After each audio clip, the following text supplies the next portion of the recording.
बताते चले कि प्रत्येक आतंकवादी पर कार्रवाई योग्य सूचना के लिए 5 लाख का इनाम भी रखा गया है। आतंकवादियों की विश्वसनीय सूचना देने वाले को उचित इनाम भी दिया जाएगा।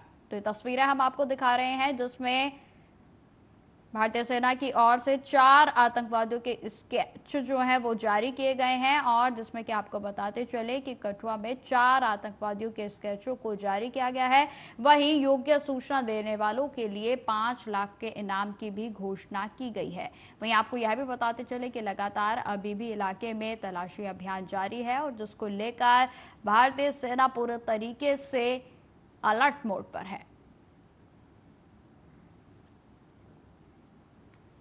तो ये तस्वीरें हम आपको दिखा रहे हैं जिसमें कि आपको बताते चले कि जम्मू कश्मीर की पुलिस की ओर से ये 4 स्केच जारी किए गए हैं जिसमें कि जिस तरीके से जम्मू कश्मीर में यदि बात की जाए बीते कई महीनों की तो लगातार जो है आतंकी हमले हो रहे थे और इस बीच लगातार जम्मू कश्मीर की पुलिस की बात की जाए या फिर सेना की बात की जाए तो लगातार जवाबदेही कार्रवाई भी जो है वो उनकी ओर से की जा रही है। वहीं आपको बताते चले कि जिस तरीके से संवेदनशील इस समय हालात बने हुए हैं उस पर सेना ने पूरे तरीके से पकड़ बनाई हुई है और सुरक्षा के भी पुख्ता इंतजाम किए गए हैं और जिसको लेकर लगातार अभी भी घाटी में सर्च ऑपरेशन जारी है और अलग अलग जगहों पर सेना के द्वारा पुलिस के द्वारा लगातार धरपकड़ भी जारी है। वहीं आपको बताते चले कि इन स्केचों को जारी करते हुए जम्मू कश्मीर की पुलिस के द्वारा यह भी कहा गया है कि ये जो भी विश्वसनीय जानकारी यदि किसी व्यक्ति के द्वारा दी जाती है या फिर योग्य जानकारी जो है दी जाती है तो उसके लिए 5 लाख रुपए के इनाम की भी घोषणा की गई है। तो जिस तरीके से आपको बताते चले कि लगातार हमले हो रहे हैं और इस बीच जो सेना की जवाबदेही कार्रवाई है वो भी बनी हुई है। वहीं आपको यह भी बताते चले कि लगातार सेना अलर्ट मोड पर है, लगातार ड्रोन से भी सुरक्षा व्यवस्था जो है वो उस पर पूरे तरीके से नजर बनाई हुई है, चेक पोस्टों पर नजर बनाई हुई है और लगातार सर्च ऑपरेशन भी जारी है और जिसमें कहीं ना कहीं जिस तरीके से जो सेना प्रयासरत है इसमें सेना को और साथ ही साथ पुलिस को आशंका है कि जो आतंकवादी हैं वो घाटी में ही छिपे हो सकते हैं। और ऐसे खबर पर अधिक जानकारी के साथ हमारे साथ जम्मू से अजहर संवाददाता जुड़ गए हैं। तो अजहर, जिस तरीके से बीते दिनों की भी बात की जाए तो लगातार घाटी में तमाम हमलों की जो खबरें हैं वो सामने आई थी और अब आज इसमें ताजा अपडेट के अनुसार जम्मू पुलिस की ओर से जो 4 स्केचेस जो है वो जारी किए गए हैं इसको लेकर क्या कुछ जानकारी आपके पास अजहर?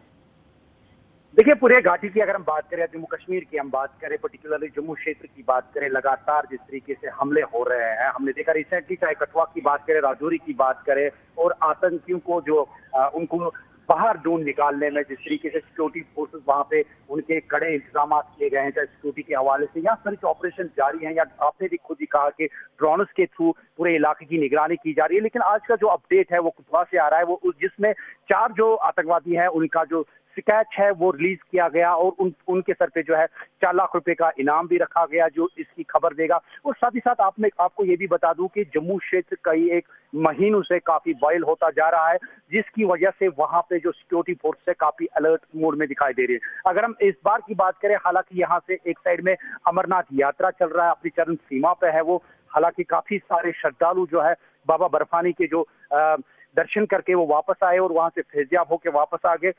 इस दौरान सिक्योरिटी फोर्सेस के जो कड़े इंतजाम हमने देखे, पर्टिकुलरली NH-44 पे जो सिक्योरिटी के इंतजाम किए गए जिसमें ड्रोन के थ्रू निगरानी की जा रही है और एक्स्ट्रा जो कंपनीज है उनको बुलाया गया और जगह जगह पे नाका और तलाशी कार्रवाई भी शुरू कर रहे हैं। लेकिन जम्मू क्षेत्र जिस तरीके से लगातार हम देख रहे हैं कि बॉयल हो रहे हैं और लगातार हमले हो रहे हैं, कहीं ना कहीं ये सिक्योरिटी फोर्सेस के लिए भी एक बड़ा चैलेंज है। लेकिन आज की जो अपडेट है जिसमें 4 जो मिलिटेंट्स है उनकी जो स्केच है वो रिलीज किया गया, कहीं ना कहीं ये सिक्योरिटी फोर्सेस के लिए भी एक चैलेंज है क्योंकि सिक्योरिटी फोर्सेस चाहती है कि वो जल्द से जल्द जितने भी मिलिटेंट है, हालांकि बहुत कम ग्रोथ है मिलिटेंसी का, जो पूरी घाटी है जम्मू की बात करें बिल्कुल अपने अंतिम चरण में है, लेकिन उस चीज को भी खत्म करने में सिक्योरिटी फोर्सेस लगी है। और आज की जो ये कार्रवाई है जिसमें स्केच रिलीज किए गए हैं और इनके सर पे जो इनाम भी रखा गया, कहीं ना कहीं इनको बाहर निकालने की एक कोशिश है और इस तरीके से लग रहा है कि सिक्योरिटी फोर्सेस पूरे जम्मू कश्मीर में अलर्ट मोड पे है। काट दो।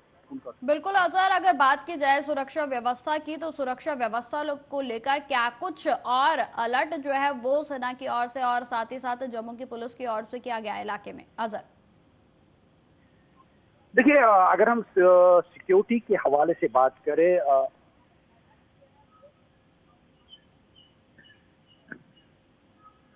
तो ये तमाम स्केचेस हम आपको दिखा रहे हैं जो कि जम्मू पुलिस की ओर से जारी किए गए हैं।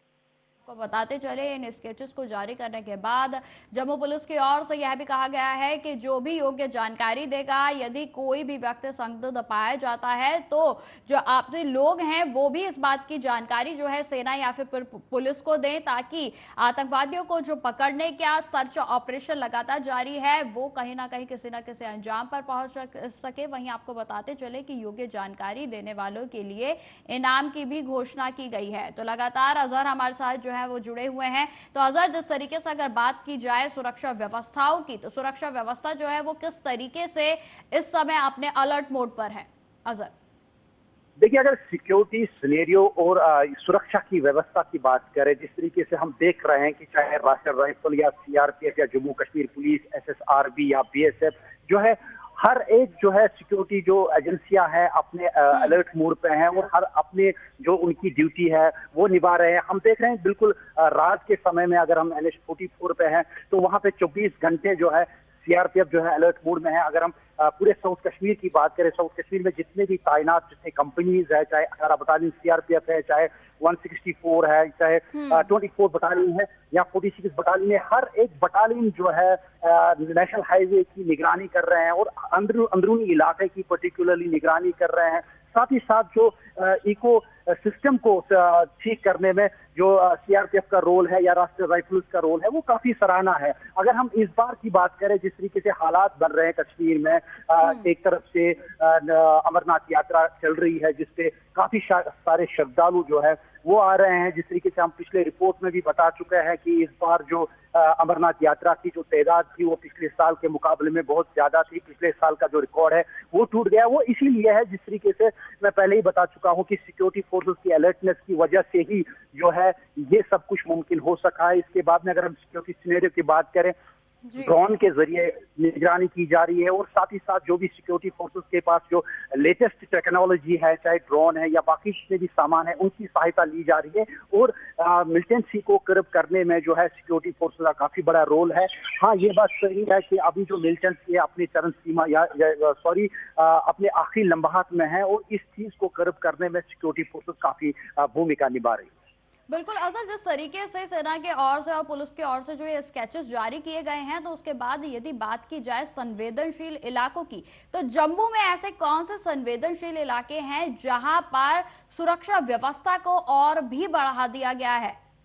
अजहर, जैसे हम देख रहे हैं कि राजौरी या कुठवा या मेन इलाके जो है, पर्टिकुलरली जो टारगेट रहता है सिक्योरिटी फोर्सेस का, जो टारगेट रहता है वो सॉफ्ट टारगेट रहता है। हमने रिसेंटली देखा पूरी घाटी में जिस तरीके से उन्होंने सॉफ्ट टारगेट किया, चाहे कश्मीरी पंडित थे या नॉन लोकल लेबर जो यहाँ पे काम कर रहे थे, उन्होंने उनका टारगेट बनाया था। इस बार जो सिक्योरिटी फोर्सेस को लग रहा है कि जम्मू में जो भी सॉफ्ट टारगेट है, चाहे वो कश्मीरी पंडित है या नॉन लोकल बाहर के हैं, उनको टारगेट बनाने की कोशिश कर रहे हैं, या बस स्टैंड में जितने भी जो है यात्री है उनको टारगेट बनाने की कोशिश कर रहे हैं। फिलहाल हर एक मोड़ पे, हर एक जम्मू के हर एक क्षेत्र में जहां पे भी पब्लिक प्लेस ज्यादा है, जहां पे भी भीड़ भाड़ ज्यादा है, वहां पे सिक्योरिटी फोर्सेस अलर्ट है, वहां पे तलाशी कार्रवाई की जा रही है। हर एक व्यक्ति से जो है पूछताछ की जा रही है और साथ ही साथ जो ड्रोन और सीसी कैमरास भी इंस्टॉल किए गए हैं हर जगह पे, हर एक संवेदनशील जो पे लग रहा है उनको कि खतरा है, वहां पे भी सीसी कैमरास जो है वो नस्ब किए गए हैं। और इसके बाद में जो बैंकर्स है वो भी अलर्ट मोड में है और इस तरीके से जो कहीं ना कहीं जो सिक्योरिटी फोर्स को कहीं पे भी कोई भी घटना जो जहां पे भी लगे कि उनको घटना है, उसको निपटने के लिए सिक्योरिटी फोर्स सक्षम है और उसके लिए तैयार है। अच्छा, बिल्कुल जिस तरीके से अभी आपने जानकारी दी और जिक्र भी किया कि अमरनाथ यात्रा जो है वो अपने चरम पर है और साथ ही साथ जो है लगातार अमरनाथ यात्रा पिछले साल का रिकॉर्ड भी तोड़ रही है। इसी बीच जो है अगर सुरक्षा व्यवस्था की बात की जाए तो कहीं ना कहीं सिक्योरिटी फोर्सेस के लिए एक और बड़ा चैलेंज जो है वो अमरनाथ यात्रा जिस तरीके से जारी है तो वो भी हो सकता है। अजहर, देखिए, ये पहली बार नहीं है जब सिक्योरिटी फोर्सेस को कोई चैलेंज मिला है किसी चीज को अंजाम देने के लिए। जिस तरीके से हम देख रहे हैं पिछले साल भी अमरनाथ यात्रा था जिसमें काफी सारे मेल और धमकियां मिली थी कि टारगेट बनाएंगे, अमरनाथ यात्रा के श्रद्धालुओं को टारगेट बनाएंगे, लेकिन उसमें जो सिक्योरिटी फोर्सेस ने भूमिका निभाई, जो भूमिका निभाई, उससे जो अभी वो रिजल्ट सामने आ रहे हैं कि इस साल जो देख रहे हैं कि किस तरीके से श्रद्धालु जो है जोग दर जोग कश्मीर वारिद हो रहे हैं और बाबा बर्फानी के जो दर्शन है वो कर रहे हैं। इससे पहले मैं एक और साल पहले बात करूंगा G20 के हवाले से, जो काफी बड़ा इंटरनेशनल प्रोग्राम है जो यहाँ पे ऑर्गेनाइज हुआ श्रीनगर के मेन सिटी में, जिसमें काफी मुल्क से जो बाहर के मुल्क से, बैरून मुल्क यानी फॉरनर से जो सफारतकार आए थे यहाँ पे, जिस तरीके से उन्होंने इस समारोह में हिस्सा लिया पुर एहसन तरीके से वो इख्तिताम पजीर भी हुआ। कहीं ना कहीं ये सिक्योरिटी फोर्सेस के लिए भी एक श्रेय जाता है। और इसके बाद में अगर हम लाल चौक की बात करें, श्रीनगर लाल चौक की बात करें, श्रीनगर लाल चौक में भी हमने देखा कि वहां पे तिरंगा रैली निकाली गई और तिरंगा रैली के साथ साथ वहां पे जो है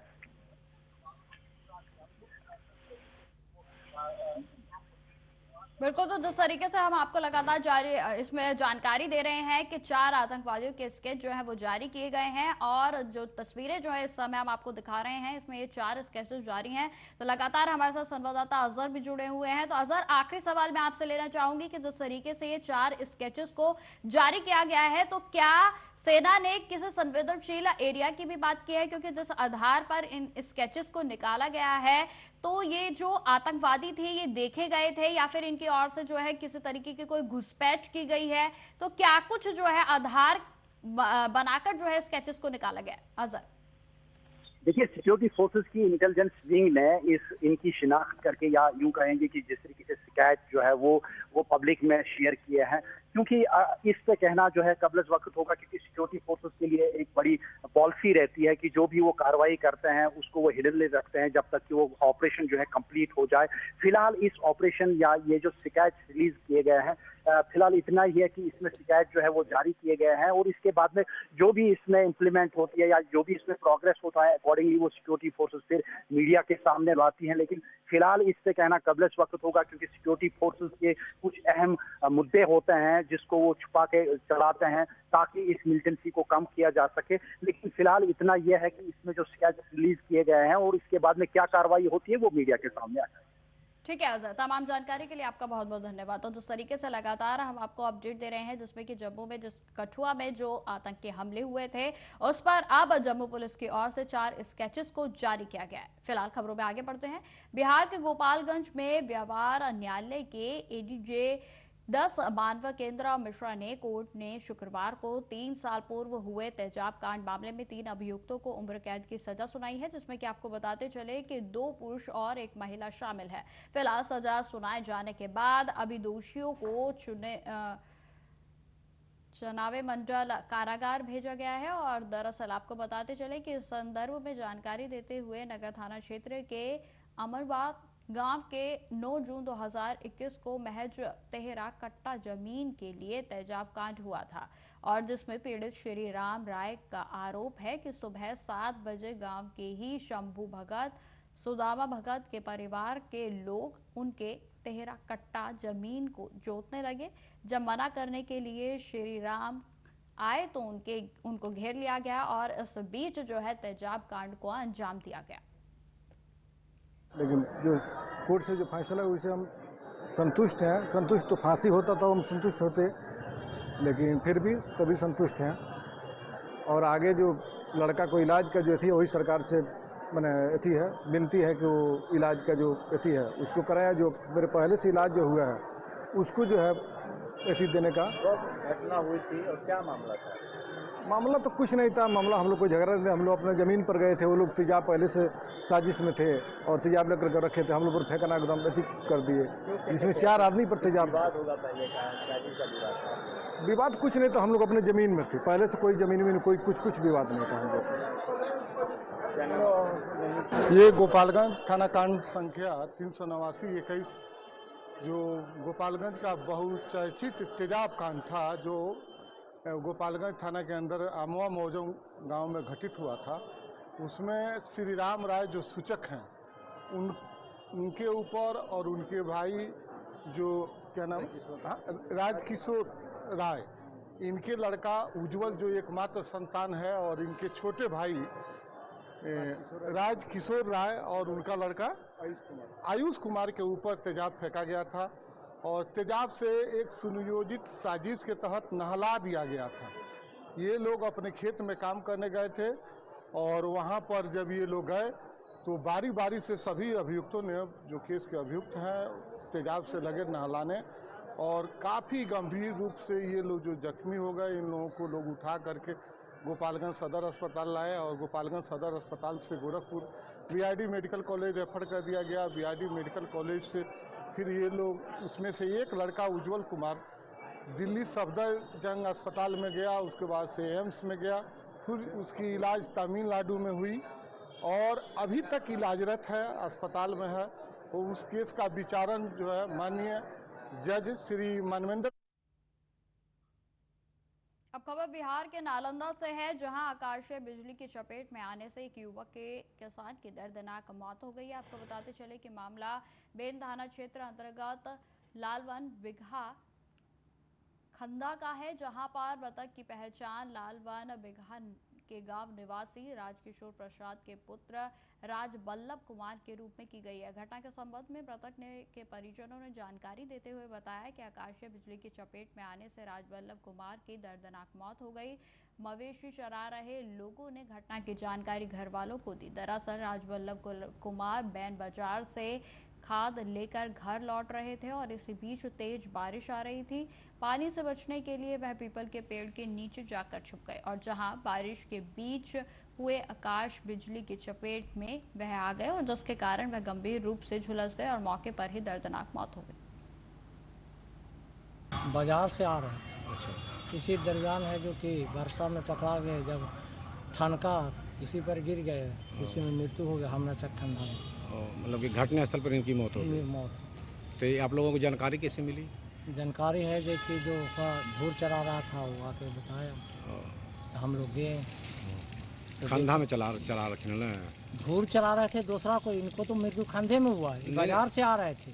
बाजार से आ रहे थे? हाँ, बाजार से खाद लेकर आ रहे थे। जब वर्षा पड़ने लगा तो पेड़ के नीचे रुक गया और उसी दरमियान है जो कि ठनका गिरा, इसकी मृत्यु हो गई। तब जो गुरखिया चरा रहा था, माने धूर जानवर चरा रहा था, वो जाके खबर किया लालवन बिघा में कि अमुक आदमी के ठनका गिरने से मर गया। बिहार के आरा में नई पेंशन योजना को समाप्त कर पुरानी पेंशन योजना लागू करने, ठेका संविदा की बहाली पर रोक लगाकर रिक्त पदों पर स्थायी नियुक्ति करने, समान काम और समान वेतन, न्यूनतम मजदूरी 26,000, डिजिटल एजेंट्स सिस्टम को, अटेंडेंस सिस्टम को रद्द करने और सहित इसके 24 सूत्री मांगों को लेकर अगस्त क्रांति दिवस के अवसर पर बिहार राज्य अराजपत्रित कर्मचारी महासंघ की ओर से भोजपुर द्वारा जिला समाहरणालय के समक्ष प्रदर्शन किया गया और जहां पर सैकड़ों कर्मचारियों के साथ महासंघ का प्रदेश रेड क्रॉस भवन के समीप से निकालकर नारेबाजी करते हुए समाहरणालय पहुंचे और जिसमें पेंशनर्स एसोसिएशन भी शामिल हुए।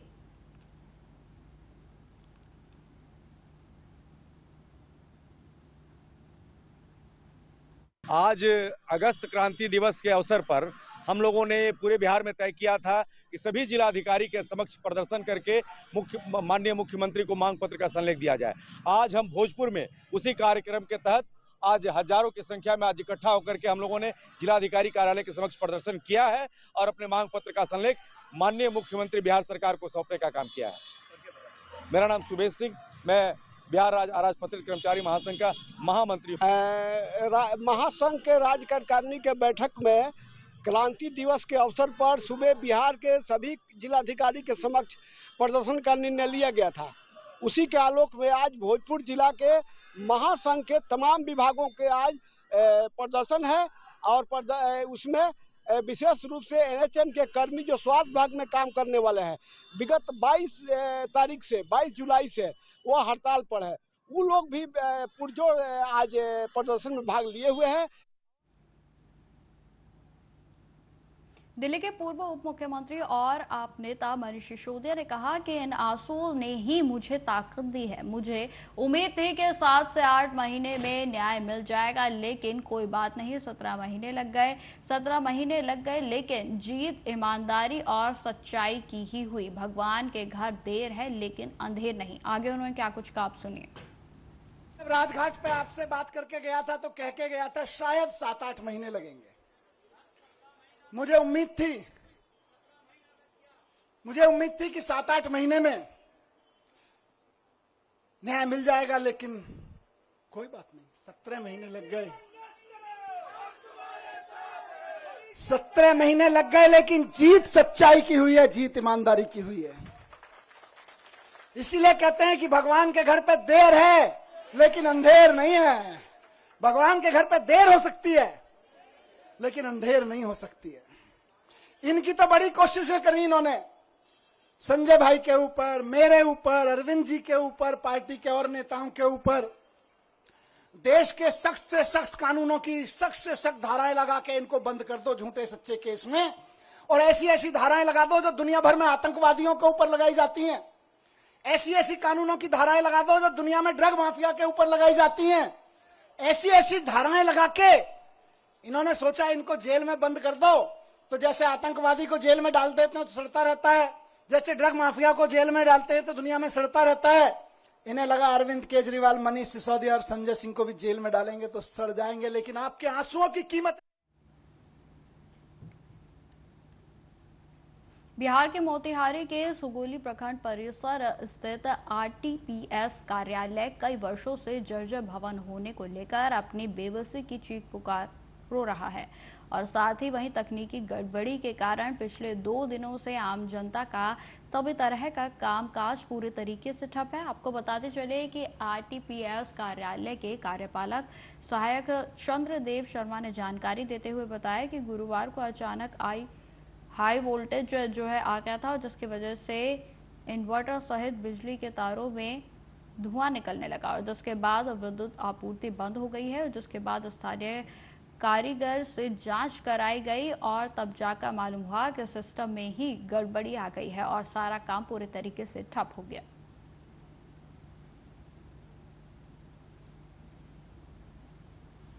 जी कल आइए जी। कब दिए थे आप? हम तो पहले दिए थे जी, लेकिन अभी तक नहीं हुआ है। क्या बता रहा है सभी, कब से खराब है? लाइट को आ रहा है लेकिन 2 दिन से खराब है, अब कब बनेगा इसे कोई ठिकाना नहीं है। अच्छा, फिर लौट के घर आवेदन करना है राशन कार्ड का। कहाँ करना है? आरटीपीएस में। आरटीपीएस में क्या हुआ काम का? अब काम 2 दिन से दौड़ रहे नहीं हुआ, बोल रहे हैं कि लाइट कटा है। तब फिर आगे क्या कीजिएगा? आगे फिर क्या होगा?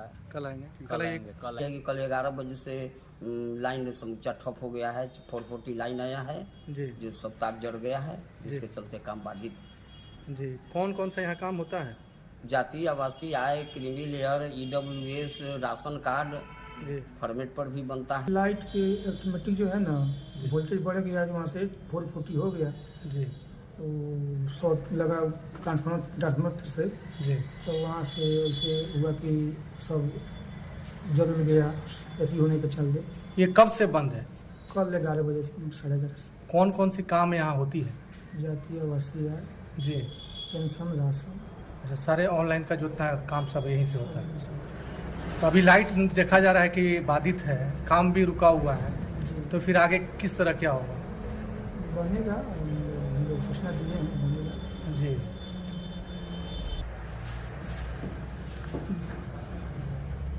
पब्लिक जो है यहाँ पे आ रही है। हाँ,